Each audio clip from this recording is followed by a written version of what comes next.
Mariama.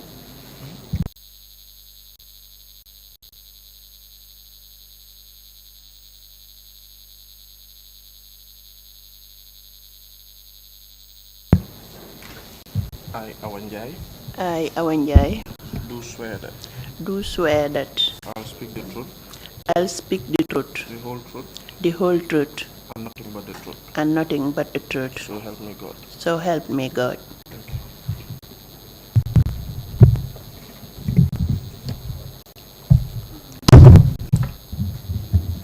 Good afternoon, Mr. Chair. Good afternoon, Commissioners. Good afternoon, Ms. Witness. As you know, my name is Mariama Singate, and I'll be questioning you on behalf of the Commissioners this afternoon. I just wish to know which language you'll be more comfortable with. Anyway, I'll be speaking Wolof. Good.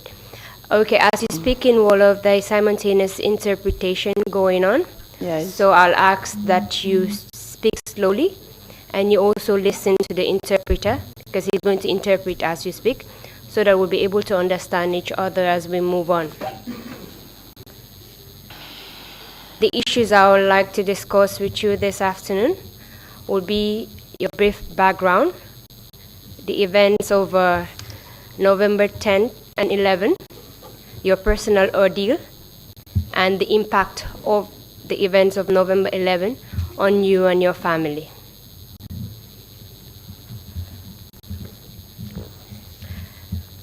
Before we start, I just want to thank you for coming and just see this as a conversation that we are having.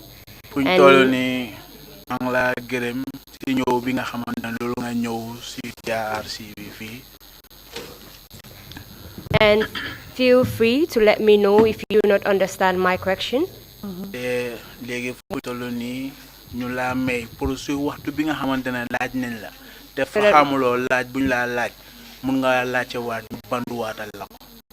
that it can be made clear to you. Do you understand? Yes. Yes. Can you please tell us your names? My name is NJIE. My names are. I live in Farafenni. I was. You remember you had opted to speak in Wolof, so feel free to do so. I will speak, then it will be interpreted by the interpreter, and you can respond in Wolof. It's okay for you to do that. Okay. Can you please tell us your name? Mangi tuda NJIE. My name is NJIE. Where do you live? Mangi deka Farafenni. I live in Farafenni. What is your current occupation? No, just petty trading. I'm a petty trader. Have you received any formal education? Wow. Yes. Can you please tell us the level you stopped? Wow, mangi am secondary 4. I stopped at secondary 4. Can you recall what year that was? Wow, muna ko fataliku. Yes, I can remember. Tell us. Mangi stop at I stopped at 77. 77. Can you tell us who you were married to around 94? Mang don say ak ABDOULIE. I was married to ABDOULIE. Is he known by any other name? Moy .FAAL bi. That is the .FAAL. Can you recall when you got married to him? Wa mangi seyon ak mom. I was married to him 2 years bala lii di happen. 2 years before the incident. What incident are you referring to? Yo si lan nga nekk di wax ni bala lan di xew. 11/11 November 11 incident. I'm referring to the November 11 incident. Did you have any children with him? Da am nga mom njaboot ngeen. Waaw am nañ benn doom bu góor. Yes, we had a son. How old was the son at that time? Doom boobu noonu ñaata at la amoon si jamono boobu. Jamono boobu xale baa ngi amoon juróom-ñetti weer. The child was just 8 months old. Can you recall where your husband was posted around July 1994, 22nd July 1994? Ndax yow mun ngaa fàttaliku sa jëkkër fan la doon liggéey ci atum July 1994. ñun ñu ngi woon Farafenni Barracks. We were at the Farafenni Barracks. 2nd Infantry Battalion. At the 2nd Infantry Battalion. Did your husband remain at the barracks on the 22nd of July 1994? Ndax sa jëkkër mu ngi woon ci barracks bi ñaar fukki fan ak ñaar ci weeru July 1994. Déedéet nekku fa woon mu ngi woon fii nii. No, he was not there. mu ngi woon fii dañ ko jëlee woon foofu indi ko fii nii mu ànd ak gaay dem ci 22nd July bi. They brought him from there and to this place and went along with him to the 22nd July. After the 22nd of July 1994, did you remain at Farafenni Barracks?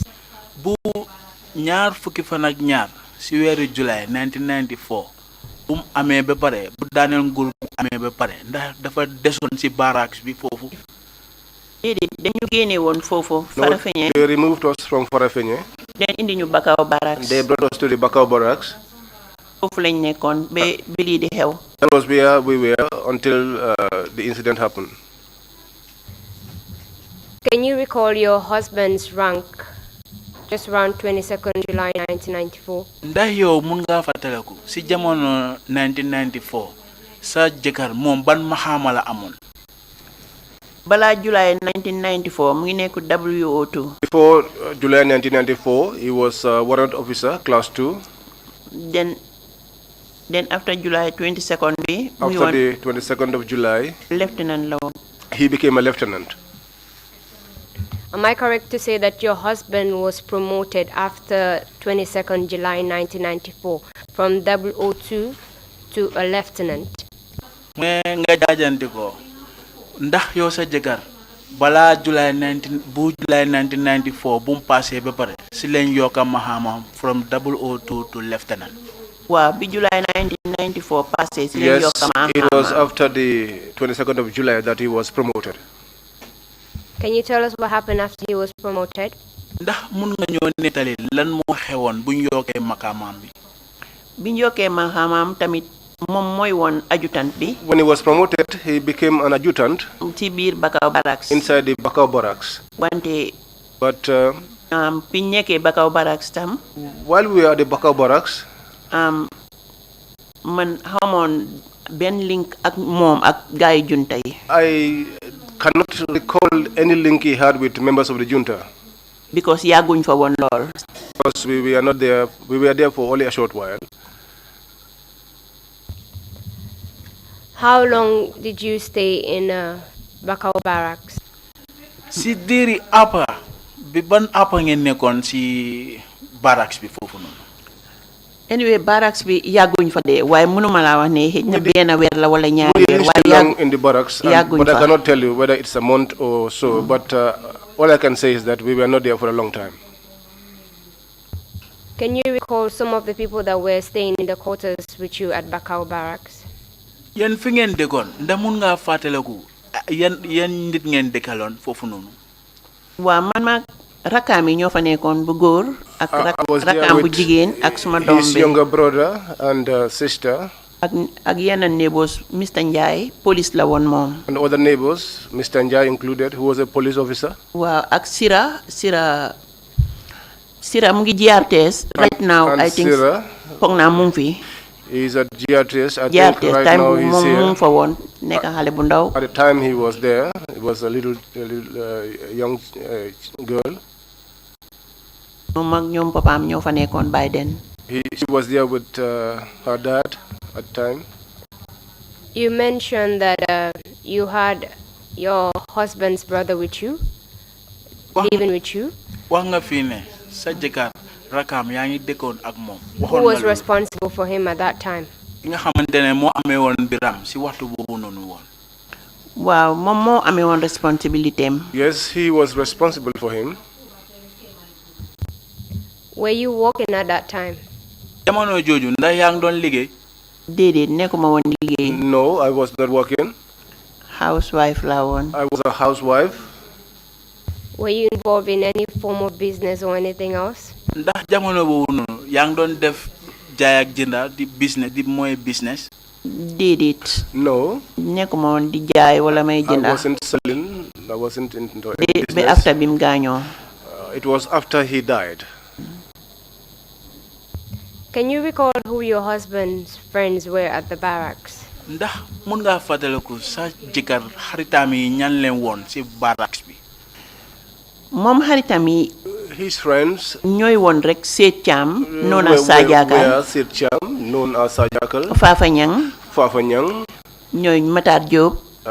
People like Matar Diop. te tamit ak kii ni ñoom Basiru Baro. And Basiru Baro. te ay mbokkam lañ tam. They were his relatives too. ñoom ñoo doon move together. They moved together. Do you know the nature of their relationship? You stated that they were relatives. yow nga ne ñoom dañ bokka ndax xam nga bokkaay bi naka la meloon. waaw ñoom ay cousins lañ woon. Yes, they were cousins.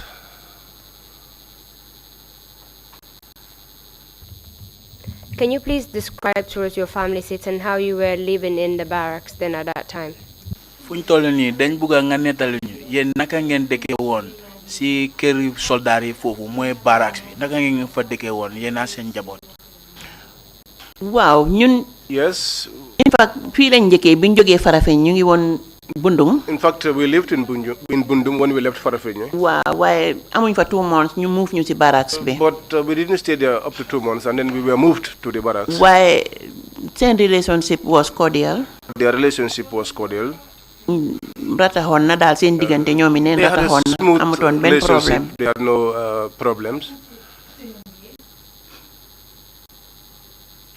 Do you know if your husband usually met with some of these friends that you've told us earlier, Sajaka, Fafanyang, and others? ndax yow xam nga si jamono jooju ne la woon ndax sa jëkkër daf daan far di daje wala di waxtaan ak ñi nga wax ni ñoon Fafanyang. waaw yes. Seet Caam. ak Fafa Ñang ñoo frequentoon si néeg boobu noonu. And Fafa Ñang frequented. ñoom ñoo fa daan farale ñëw. They were the ones that usually would come. Do you know what they usually discuss when they meet at the house? ndax yow xam nga lan lañ daan waxtaan saa yoo xamante ne ñëw nañ si néeg bi di waxtaan si. déedéet because. No, because. man duma daan toog si waxtaan bi. I never sat in the discussions. I was never present. Can you recall the last time they met at your house? ndax mun ngaa fàttaliku seen mujjantali daje buñ daje woon. waaw loolu Seet Caam la woon. Yes, it was Seet Caam. ñëw na si guddi. He came there in the night. waxtaan ak moom man fekk ma jóg. And had discussions with him, and then I got. man dafa fekk maa ngi toog waaye dama jóg génn abal leen. At that time I was seated, but when he got in, I stood up and left. Can you recall when that was? ndax mun ngaa fàttaliku lii kañ la woon. no dafa yàgga. No, it's been a long time. Did anything, if any, actually happen at your house on the 10th of November, 1994? ndax am na lu xew su fekkee ne am na si weeri November bu mu amee fukki fan si atum 1994. waaw November 10. Yes, November 10th. ñu ngi woon si biir barracks bi. We were inside the barracks. ñoom groupe ñoo ñëwoon foofu. They came there in a group. Ma defaral leen ñu reer ba pare. I prepared dinner for them and they ate. After. Then mu ne dafa soxla bëgg ataaya. Then he said he wanted attire. Then ma explainal ko ne ko këriñ amut gas amut. Then I told him that we had no charcoal and our gas also ran out. Okay, mu ne ma. Then he said to me, yónnee naa këriñ te I have dinaa la sent sa gas. for charcoal and tomorrow I will refill your gas bottle. Waaye demal si next door. But go to the next door to Binaminte. Nga ne ko mu may ñu këriñ ñu ataaya. And tell him to spare us some coal for our attire. Léegi bi ma demee si Binaminte. So when I got to Binaminte, fekk foofu mu ngi blackout.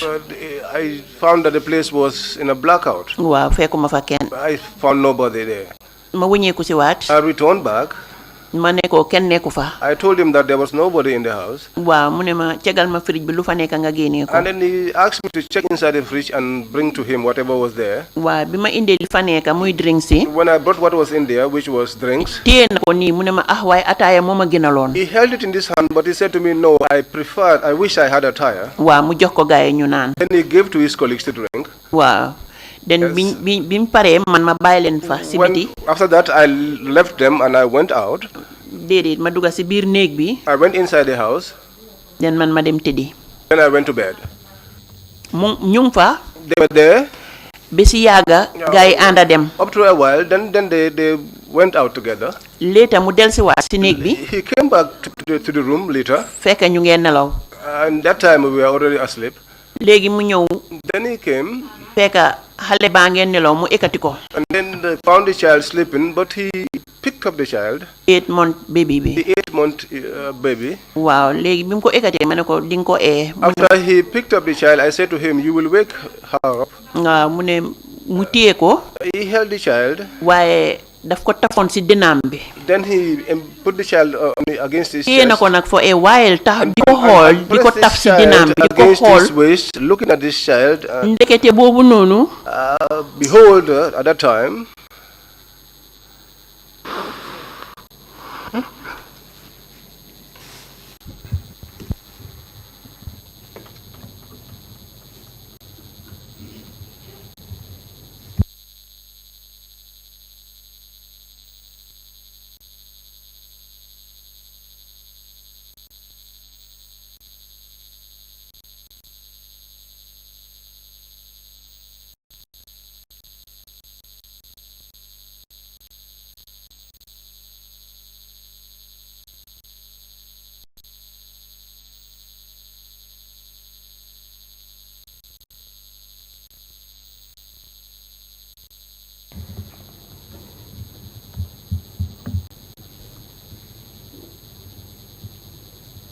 Madam Jai, do you need some time? Ndax fi mu toll nii bëgg nga ñu mel la waxtu tuuti lu nga noppale ko.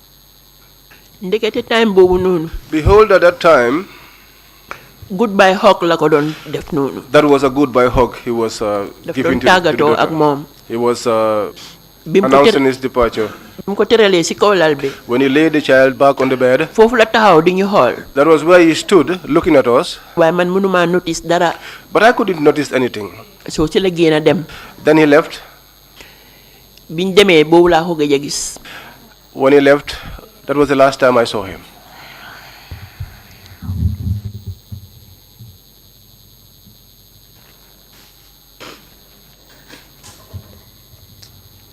You told us that there were a group of people at your house that night. Can you recall some of the people that were there that day? wax nga ñu fii ne si guddi boobu noonu am na mbooloo nit ñi nga xamante ne woon ñu ngi woon si seen néeg bi foofu noonu da mun nga fàttaliku nit ñooy ñan. Waaw Abu Trawale mu ngi fa woon. Yes, Abu Trawale was there. Balde mu ngi fa woon. Balde was there. seen tur yi laa du mun a jàpp wante. I cannot recall their names, but. ñoom kii ni Matar Job mu ngi fa woon. People like Matar Job was there. ñooñu laa mun a remember ñi fa nekkoon ci These are the guddi googu noonu. guys that I can recall. waaye ëpp from na the group ñetta. that was there in the night, but they were more than 3. Can you recall the time of the day that was? ndax mun nga fatale ko li ban waxtu la won ci bes bi lolu bori ay after 9 rek la won. That would be after 9. Ay mi reer. Just about dinner time. Can you recall what mood before that? Sorry. Do you know if the group that was there were they personnel of the Gambia Armed Forces? ndax xam nga nit ñi nga xamantene ñoo nekkon seen nek ci waxtu bobu non ndax nit lañ ñi nga xamantene ñu ngi liggéey ak soldat bi ndax ñom ñepp soldat lañ won parce que ñu ngi won in uniform. All of them were soldiers because they were all in uniform. Can you recall the mood that they were in that day? ndax mun nga wax di ci anam buñ nekké won ci waxtu bobu non Wow, wone wuñ won dara extraordinary. Yes, they showed no extraordinary signs. Because man fuñ group bo tok dama day randu. Because whenever they are grouped together, I try to move away. Apart from holding the baby and hugging him tightly while you watched, did your husband say anything to you that night?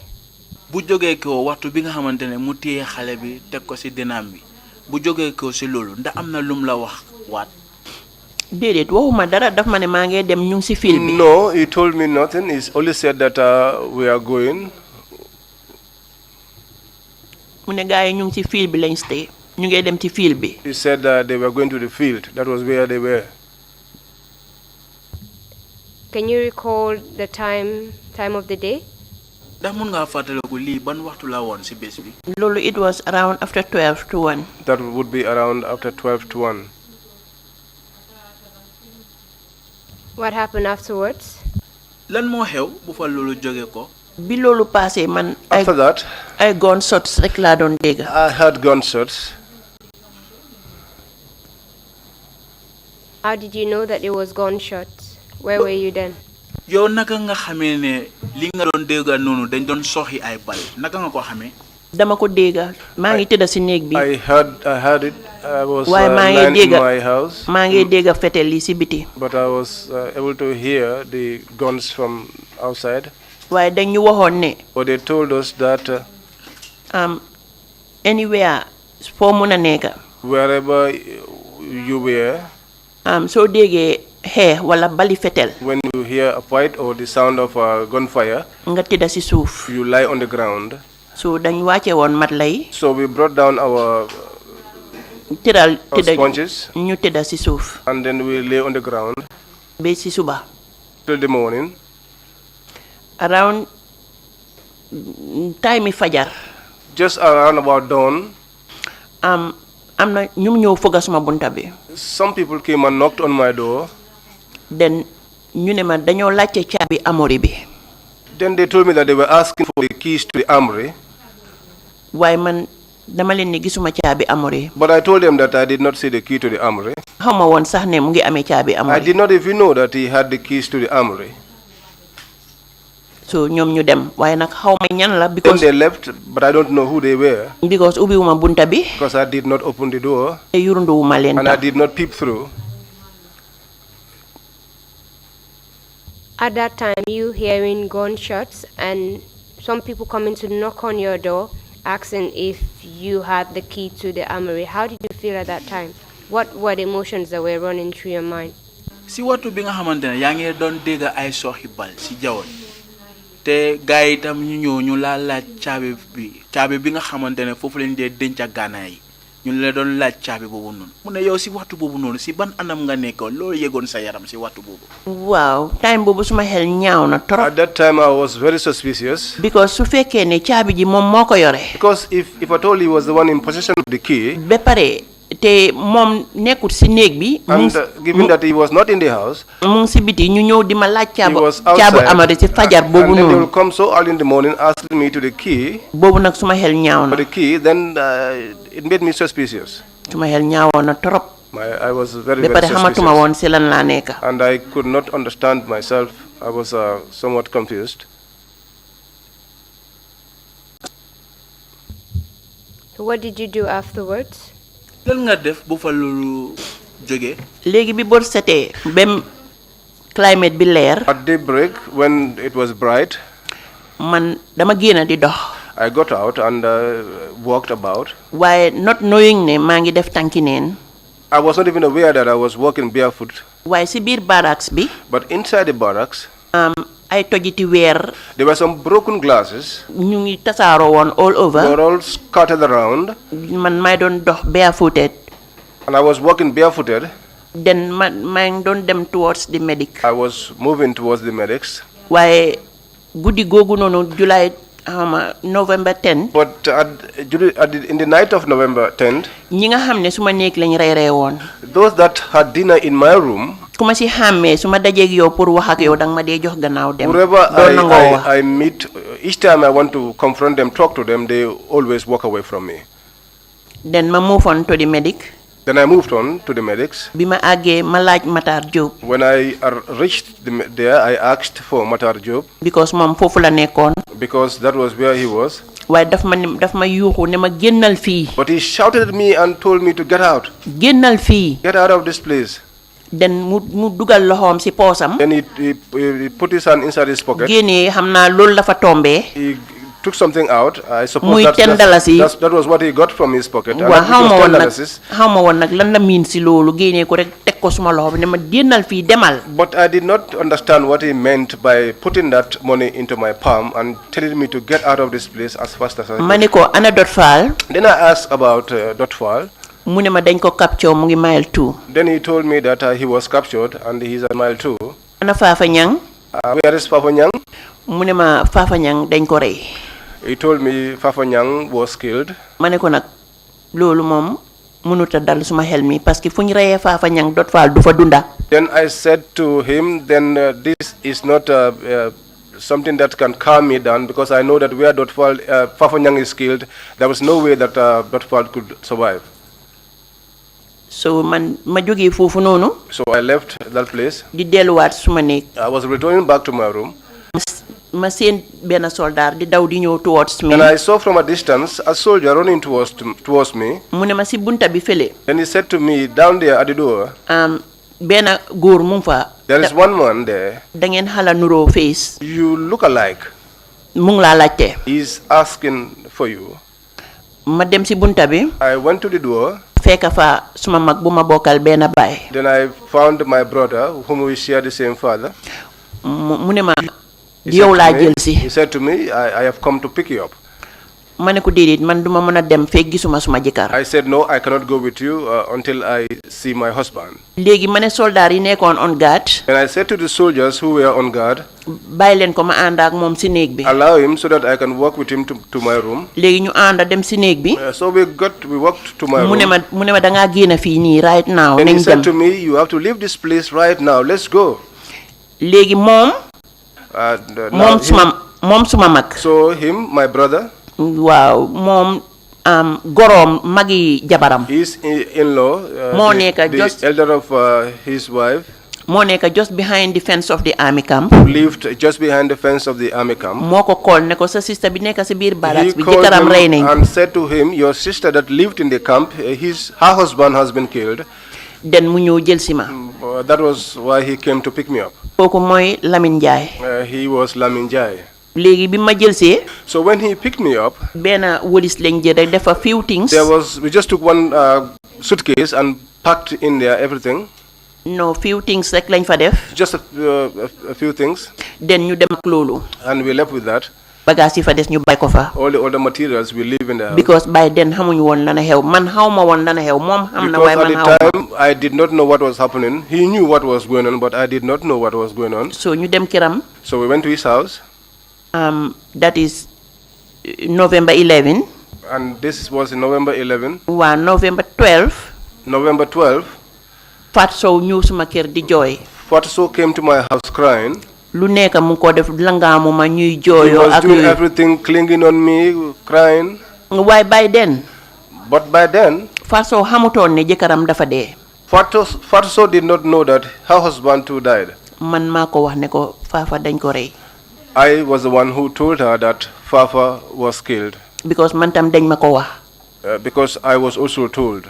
nga fekkee wu ma ko waaye wax nañ ma ni Fafa I dañ ko rey. wasn't there, but I was told that Fafa was killed. waaw léegi. So after ñu fa. we were there. Can I proceed? Yes, you may. You receive telephone call. Then I received a telephone call, Muy ku ñoo wax Ndey Mbay. and it was named by, Police officer la woon. she was a police officer. Mu ne ma yow la Awa ma ne ko waaw. And she said to me, is it you, Awa? And I said to her, yes, it's me. Mu ne ma neexut ba neexut de. He told me, well, push come to shove. Waaye Dot Fall dañ ko rey. The Dotfall was killed, Waaw foofu laa daanoo nag. and that was where I fell. Bi ma yuuxoo ma daanu ma hum. When I shouted, I fell and fainted. So foofu lañ nekka. So that was where we were. Suma ñum yaay jógee Farafeñe ñëw jël si ma. My mom came from Farafenye to pick me up. By then ñu ne Sana Sabally mu ngi arrest képp koo xam ne dangay muuru tenja. They said at that time Sana Sabally was arresting anyone who was mourning in mourning clothes. Mu ngi doon dem round. He was going around Di seet ku muuru tenja mu ne la. checking anyone who was dressed in a mourning mood. Mu ne la looy tenja. He will ask you, why are you dressed in this mourning fashion? Nga ne dangaa tenja sa jëkkër. When you say you are mourning your husband, Mu ne la sa jëkkër tenja loo kana la wax ne dafa dee. he will ask you, why would you dress in this mourning fashion for your husband who told you that he's dead? Den mu ngi yaakamti pour xaar nga ne ko diw sàngam moo ma ko wax mu yóbbu la yaa kooku yëpp jëleen ñu toocoo leen. So he would just be waiting for you to name anybody so that he will pick you and that other person and take you all and lock you up. Waaye suma ñoom yaay biñ déggee loolu. But when my mother and our colleagues heard about that, ñoom ci lañ ros ñëw jël si ma. that was when they rushed to pick me up. Mu ne ma sa sister mu ngi sëy Sénégal. She said to me, your sister is married in Senegal. Léegi dama bëgga nga dem tenjee ji foofu noonu. I want you to go there and mourn your husband from there. Parce que soo fi toogee dinañ la yóbbu. Because if you stay here, they will take you. Ma ne ko bàyyi ma toog rek. I said to her, let me stay here, but waaye nanguwut ma fee bàyyi. But she would not leave me here. So mu ànd ak man ñu dem Farafeñe. So she took me along to Farafenye. I just want to go back to the things that you've explained so far and seek for clarifications. When you were told that Fafanyang was dead, why did you think that your husband would also be dead at that time? What relationship does your husband have with Fafanyang? Mo nekk ne yow si waxtu bi nga xamantene wax nañ la ne comme Fafanyang dafa gañu yow si yow ban nekkin la Fafanyang nekkoon ak sa jëkkër ba yow nga foog ne tam sa jëkkër gañu na. Fafanyang mbokkam la ñoom ñaar ñoo doon ànda. He is his relative and the two of them moved together. Te man nit wax na ma ne ma. And somebody said to me, Fafanyang am na ku ko fekka Seet Cham moo ko fekka si boori waañ bi mu ngi taxaw mu ne ko boy nañ daw rey nañ Dot Fall. Seet Cham found him at the kitchen and told him, boy, let's run because Dot Fall has been killed. Mu ne ko man duma daw. And he told him, no, I was not running. Ndax bu ma dawee. Because if I run, ëllëgee dinaa ñibbi Balangar. Tomorrow or day after, I will return back to Balangar. Mu ne ko su ma demee lan laa leen di wax. And if I return to Balangar, what would I tell them? Duma daw. I will not run. Dinaa taxaw xaar leen. I will stay and wait for them. Moo tax. That was why. Bi ñi am ku ma call ne kii Fafanyang di mi waxee fale ne Matar bi ma waxee. That's why somebody called me and said to me, Fafanyang. Waaye balaañ maa call Matar wax na ma ko fale. But before they called me, Matar told me at the clinic. Matar wax clinic. na ma si clinique bi ne Fafanyang rey nañ ko. Matar told me at the clinic that Fafanyang was waaye killed. Dot dañ ko capture waaye nag loolu man nanguwuma ko woon because xam naa ne fu ñu reyee Fafanyang Dot Fall du fa dunda. But Dot was captured, but that did not placate my worries because I know that where Fafanyang was killed, Dot Fall will not survive. Loolu Fafanyang déggul na ko because bañ ko ne nañ daw daf ne du dem ba su demee ëllëg Balangar du xam lu moo nettali dafay toog xaar leen. He stressed the point that So Fafanyang said he was not boobu running because he was worried about what to say to his people in Balangar if he ran away. Waaw relationship bi nekk seen diggante. The relationship that existed between moo tax them. ñu ànd dee. That was the reason why both of them went together, died together. When were you given this information? Yow xibaar bi si ban jamono lañ la ko joxoon. That is the information about Fafa being informed about Dot Fall and he's saying that he will not run away. Loolu moo nekk xibaar bi nga xamante bu ñu waxee Fafa lu jotoon Dot Fall te moom mu ne du daw comme rey nañ Dot Fall kon moom du daw. lii si ban jamono nga ko déggee woon. lii after incident bi lañ ma ko nettal ne. This was after the incident. ne naka Fafa Ñang loolu la wax Seyd Thiam. This was what I was told, that this was what he narrated to Seyd Thiam. You also mentioned that your mother told you that Sana Sabali was going around and arresting people that were wearing mourning cloth and mourning for their husbands. Do you know where she received such an information from? yow wax nga fii ne comme sa yaay wax na ne Sana Sabali mu doon wër di dem si nit ñi nga xamante ne ñu ngi tënjal seen jëkkër yi mu ngi leen a téye yow mu ne xibaar bii nii sa yaay fan la ko jëlee woon. suma yaay bi mu ñëwee. When my mother came, dafa wàcc si kër suma benn cousin bu ñoo wax Ndaxte Seydi. she first stopped at one of my cousin's house, Seydi. Ndaxte Seydi mu ngi doon sëy ak Master E.T. Jeng. Ndaxte Seydi was married to Master E.T. Jeng. waaw foofu la wàccoon. And that was where she waaye fekk dat Ndaxte Seydi. she went to first, but that Ndaxte Seydi moom yëgoon na information boobu noonu. knew about the information. léegi mu ngi toogoon di xaar suma ñoom yaay. So Ndaxte was just sitting, waiting pour for my suma yaay mother. egsee mu ànd ak ñoom ñu ñëw fi ma nekk. So that when my mother arrived, then they will together come to my residence. waaye tiitaange boobu la suma yaay amoon bi mu ko waxee. But my mother was with that worry when they called her. léegi mu ne ma nañ ñibbi suñ demee nga dem ténjee ji Sénégal. That was why she told me, let's go home. When we go home, you can go to Senegal and continue your mourning.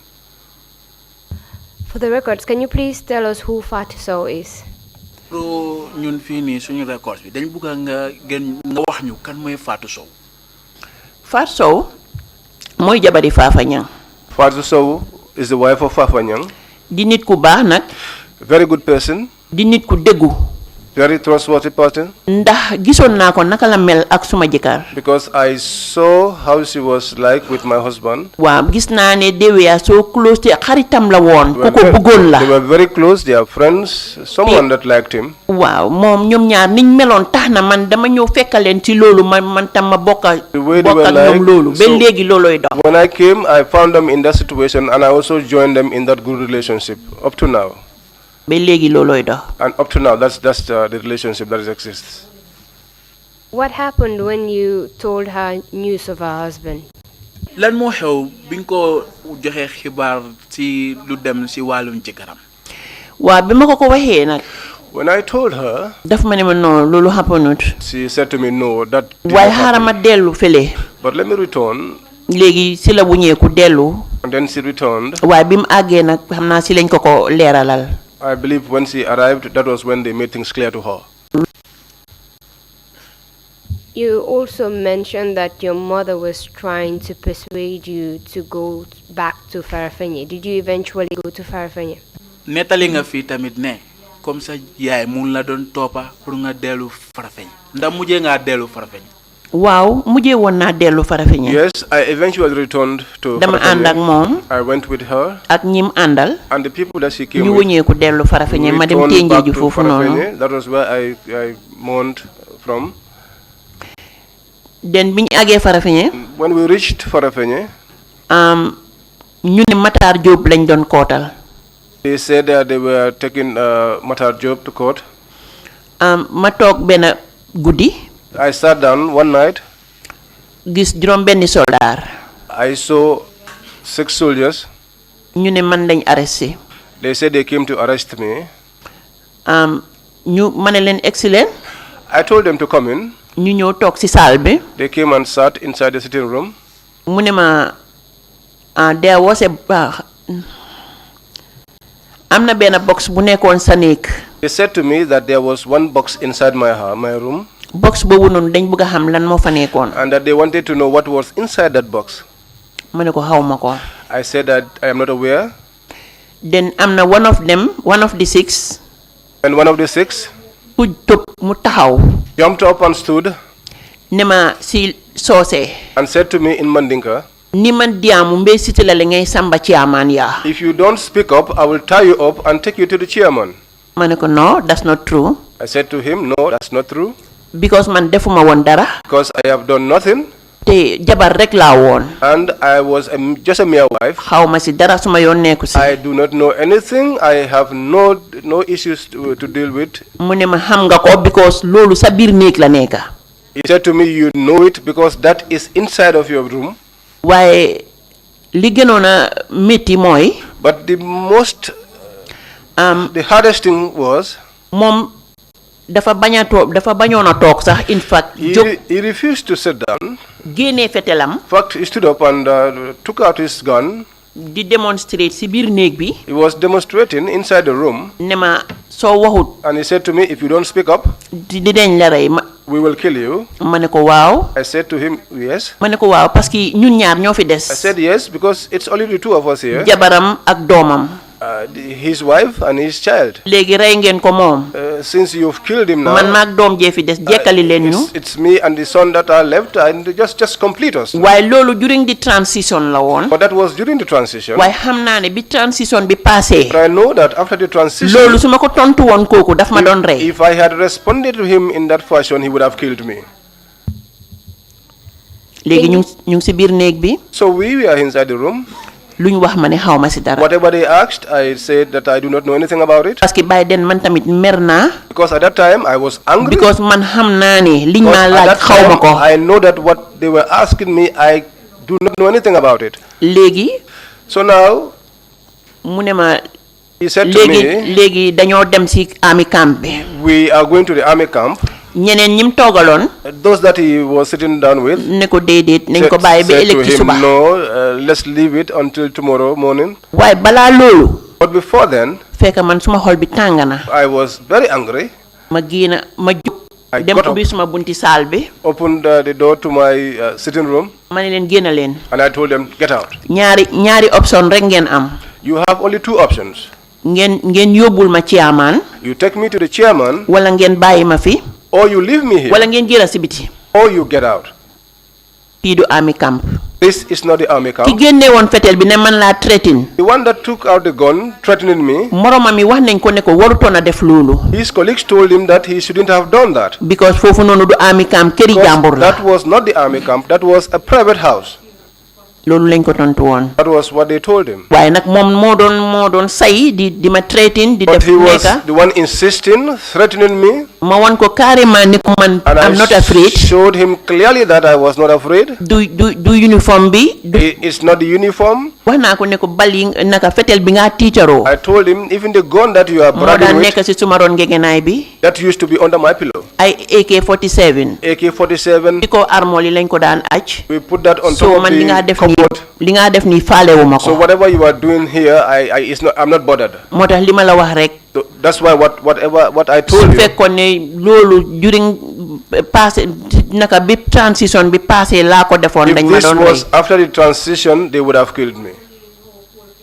waaye nag God so good But God being so good, ñu ne ëllëg si suba 8 o'clock dinañ la ñëw pick yóbbul la he chairman said to me, tomorrow by 8 o'clock, we'll pick you up and take you to the chairman.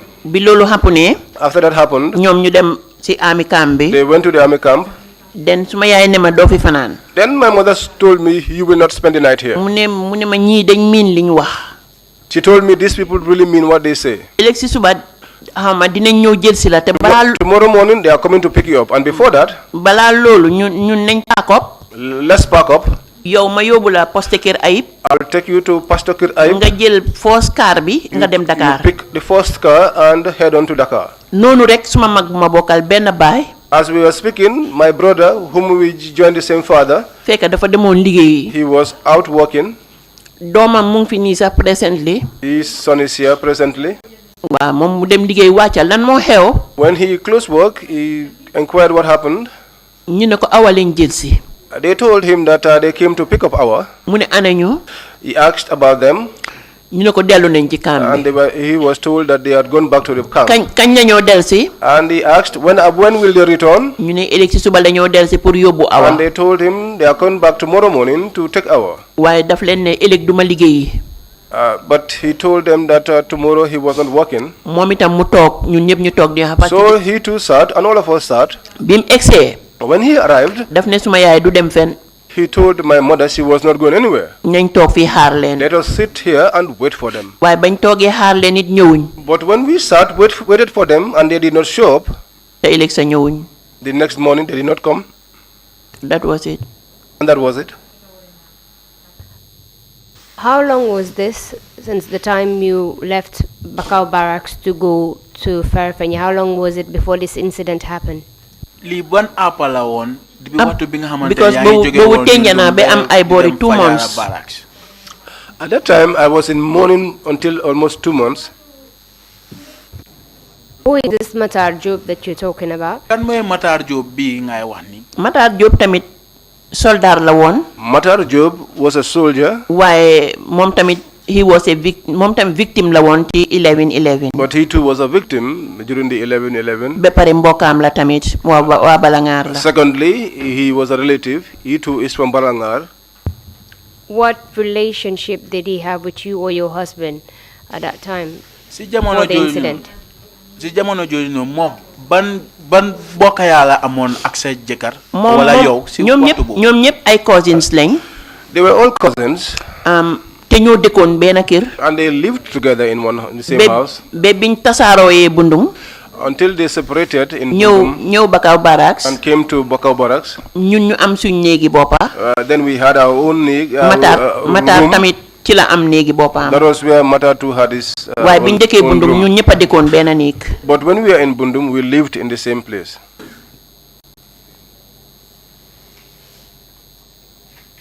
During this time that this incident occurred, where was your son? Si jamono bi nga xamantene ni. Sorry, the 8-month son that you told us about. Si jamono bi nga xamantene lu xewon nonu mu xew be pare. Xale bi ngay wax ni ki nga xamantene amna juroom-ñetti weer. Waxtu bobu nonu mom naka la nekké won? Fa la nekkon? Koku xalel la. By then mu ngeen nampa 8 months koku xalel la. Was suckling. 8 months was just a baby. Why time bi gaay di ñew ci kër gi? But at the time they were coming to the house. Bobu mu ngeen nelaw that ci biir time néeg. he was sleeping inside the room.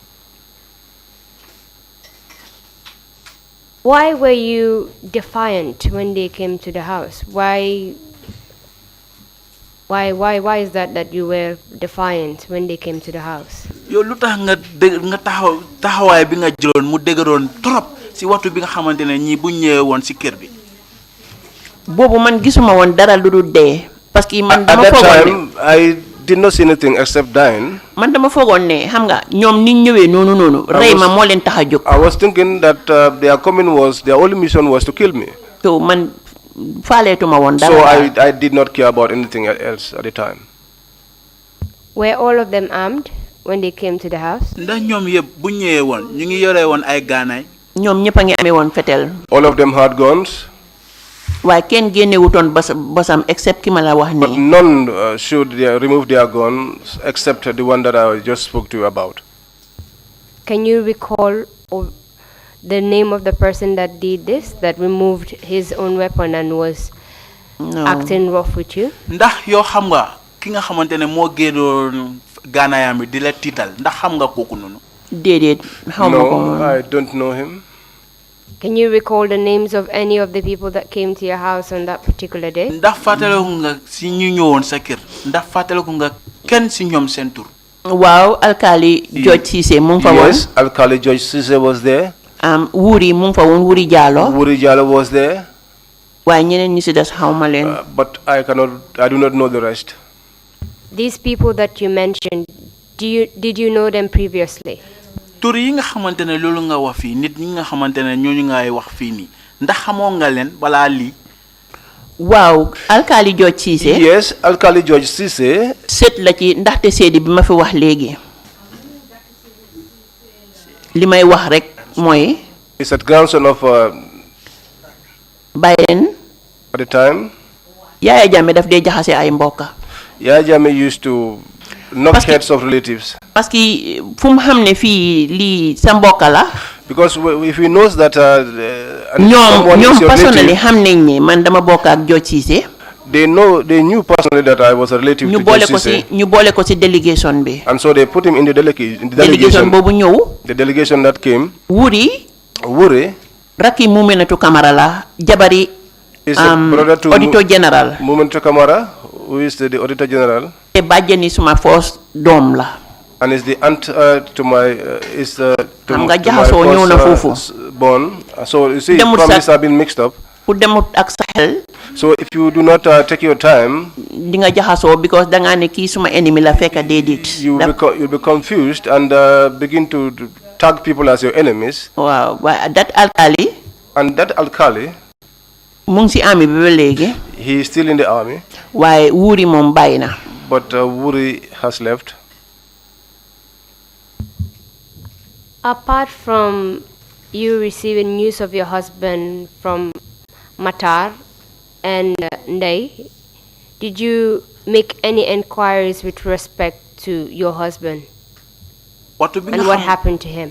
Watu bi nga xamantene jot nga xibaar bi nga xamantene joge na ci Matar ak Ndey nday yow mujjé nga lijeenté pour xam sa jëkkar nu mujjé won. Wow, maa ngi doon laajte di inquire si nit ñi. Yes, I was inquiring from people. Lan naka la deeyee woon. How he died. Parce que ni mu deeyee man daf ma jaaxal. Because I was inquisitive as to how he died. Because doomi Balangar la.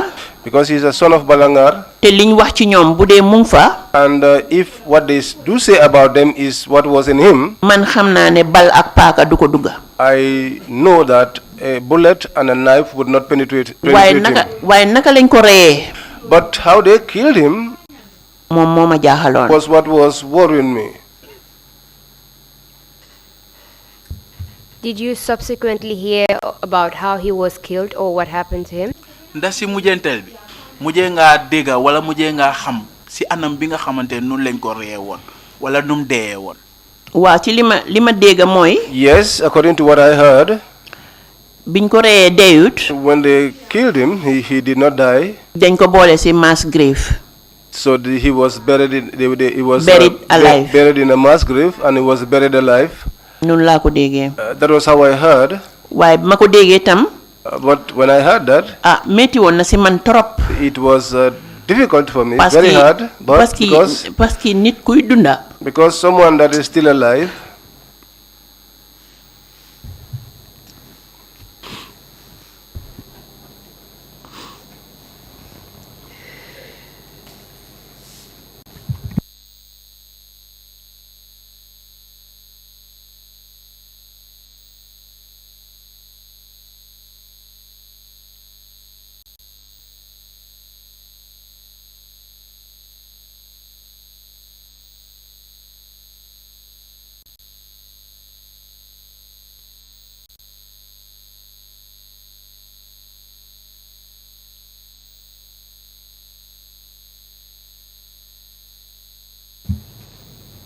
Madam Jai, you can take your time.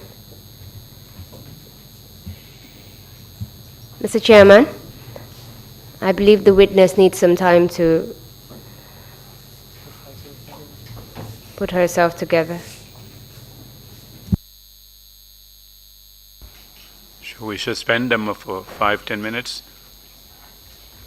Okay, meeting is suspended for 5-10 minutes. Thank you. Thank you.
Thank you very much for coming back, jërëjëf Madam si li Jai. nga dellu si madame Jai. Are you ready to proceed? ndax pare nga pour continuer. Wow. Yes. Can you tell us who gave you this information? ndax mun nga ñoo wax kan moo la jox xibaar bi. No, fàtte naa ko. No, I forgot the individual. Dafa yàgga. It's been a long time.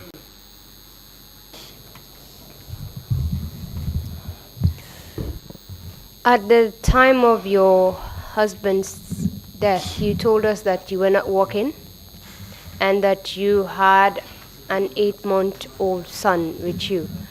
How has that impacted your life?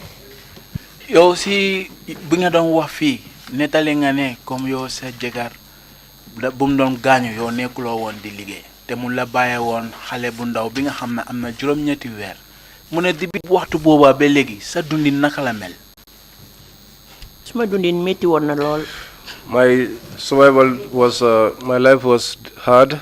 Metti na lool parce que amuloo ci ko sës. It was very hard because there's no one to rely on. Amuloo kenn ku la dimbale. You have no one to assist you. Li nga am rek mooy jaay sa naka ice wala nga jaay wonjo. Whatever you could do was to sell your ice or your wonjo. Office boo mën a fogga pour ut liggéey pour mën a dimbale sa boppa. Whatever office you knocked at to look for work to help yourself. Duñ ñeme pour jël la because yow yaay jabari dot faal. They will be afraid to employ you because you are the wife of Dot Faal. waaye bi yooyu passé. But after all those things, mu yaaga tuuti. after some time, am naa ku ma dimbale woon. I had someone who assisted me. muy Sam Cole. He is Sam Cole. ñun ñoo nekkoon ci collège bi. We were at the college. mu dimbale ma am liggéey Peace Corps. He assisted me to secure a job at the Peace Corps. Posted to Tendaba. I was posted to Tendaba for 6 months. for 6 months. Training Americans from America to the Gambia. Training Americans to the Gambia. Local languages. The local languages. And culture. And culture.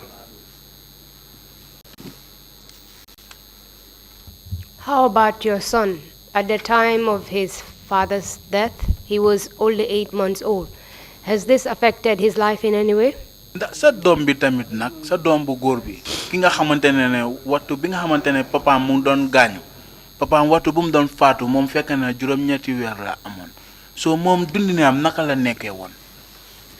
waaw moom bàyyi leen xaleel la. Yes, at the time he was a baby. li moo def rek mooy ma nampal ko ba mu fer. Whatever it is, I just to breastfeed him until I wean him. bi mu feree nag ci laa soog a am liggéey boobu noonu sax. When he was weaned, that was when I got that job I was talking to you about. waaw bi ma nekkoon Tendaba. That was when I was at Tendaba. Do you know if this incident has affected your husband's family in any way? ndax xam nga mbir bi nga xamante ne moo xew nii ndax isi na jafe-jafe si sa kaw si sa jëkkër mbokkaam yi ak njabootam bi. waaw. indi na jafe-jafe parce que. It brought difficulties, hardships. By then moom mooy woon breadwinner bi. Because at the time he was the breadwinner. ba bi xale yi màggee ba war a nekk si dara. And until the children matured and became something. xale yi mooy rakkaam yi. I mean the children, the younger siblings. waaw ba biñ màggee ba nekk si dara fekk moom mooy woon breadwinner bi. Until they grew up and began to take things on their own, he was the only breadwinner. Wow.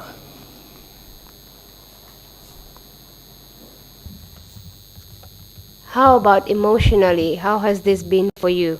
Knowing that your husband is dead and people giving you information about how he died, how has this affected your life? yow si sa jëmi boppa yow lan nga doon yëg sa yaram si waxtu bi nga xamante ne wax nañ la comme sa jëkkër ga faatu na nekkul di dundawaat yow sa dundi naka la meloon si jamono boobu noonu. it was li métti woon na lool si man. It was hard for me. métti woon na torop. It was very, very hard. Because ni ma doon dundee moo métti. Because the way I lived, that was what was hard. dangay jaay. You will sell. dajale. Gather. pour mun a survive. To be able to survive. dëgg la Biden kii xale la woon. It's true. At the time, my son was a baby. baby muy mag. responsibility bi gën a until he got old, the responsibility bi gën a bari. the biggest responsibility Like dem school. was going to school, Dem daara. going to the Islamic school. Yooyu yëpp All those responsibility la woon te man kenn la woon. Those were all responsibilities, and I was alone. Oh, thank you very much, Madam Jai, for being brave enough to come before the commission and telling us your story. We're grateful that you have shared your experience and your story with us. That's all the questions I have for you. Mr. Chairman, if the commissioners have questions for the witness, I'll just shift it over to them now. Jambaria bi nga jaay pour nga ñëw fi netali li nga xamantene tiis yi nga xamantene mo la dalon ci sa dundin nga ñëw fi pour netali ko commission bi so mu la santa ci lolu non légui mu ne fum tollu ni mom amul dara lum lay laaj bi fofu la em mu ko délo ci chairman bi su fekkee commission bi am nañ dara duñ la laaj mun nañ la laaj ci jamono bi. Jërëjëf. Thank you. Thank you very much, Council. Thank you very much, Mrs. Awanjai, for agreeing to come and testify before the Commission. It's almost 25 years since your husband was killed, and the pain that you have gone through. We all share your pain, and sorry that the family had to go through a mother's. Can't ask you any questions, just to tell you how much we share the pain with you. Okay. Mune fuñ tollu ni mu la gërem di la santa si ñëw bi nga ñëw fi ni si TRRC bi pour nga netali tiis yi nga xamantene mo la dal mune tiis bi nga xamantene mo la dal ni ñun yépp ñu nekk fi si TRRC bi ñu ko sédo ak yow so mo amul dara lum la wax xana di la santa rek légui fuñ tollu ni su fekkee ne comme commissionnaire yi am nañ dara mun nañ luñ la laaj mun nañoo laajte. Your testimony certainly would help us in putting together the record to carry out the task that's been given to us by the National Assembly. The Deputy Chair.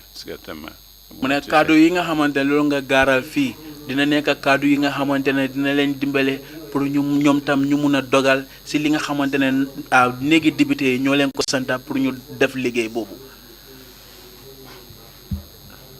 Thank you, Awa. Jërëjëf Awa.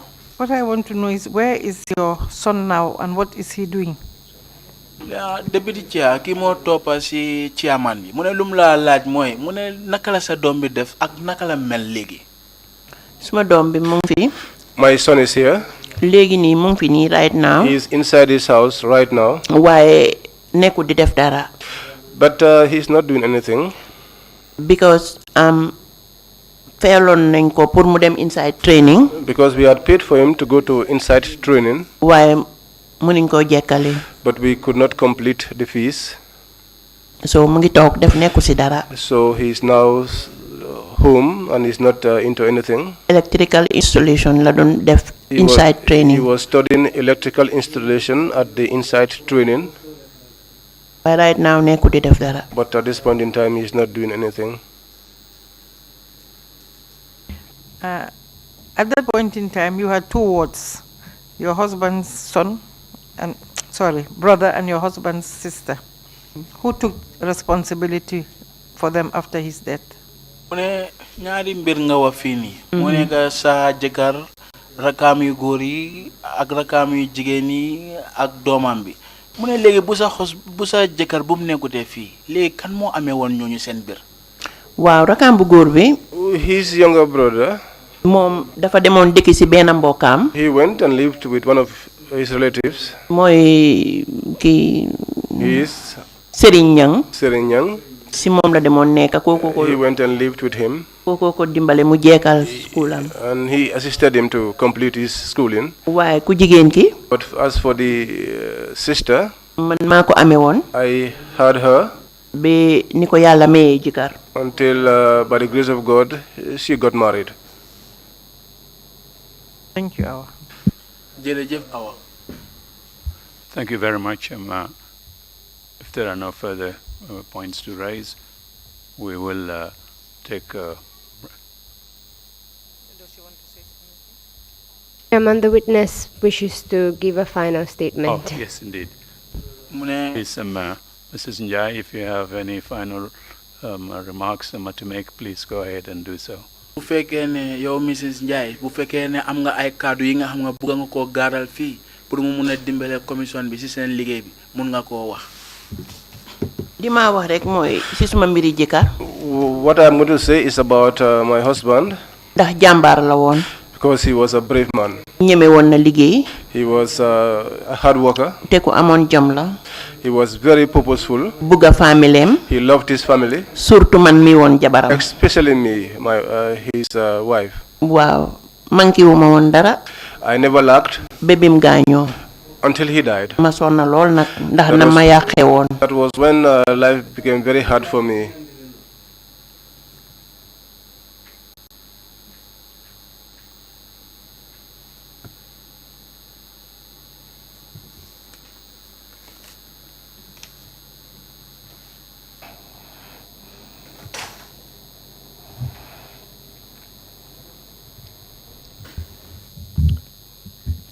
Do you wish to continue, or is that all from you, Madam Jai? yow ndax fuñ toll nii di bëgg nga am fii ndax da nga bëgg a continuer Madam Jai. waaw loolu la amoon pour wax ndax. Yes, that's all I have to say. Because loolu moo happen noonu. because that was what happened. Thank you very much, Madam Jai. jërëjëf Madam Jai. Thank you very much, Mrs. Avanjai, for those concluding remarks. We will take a 45-minute break and come back at 2:30. Is that all right, Council? Is the next witness ready? jërëjëf dinañ amale fi wax bi dinañ dellu si waat. Fine. So, meeting is adjourned until 2:30. Thank you. ñaari waxtu bu paase fanweeri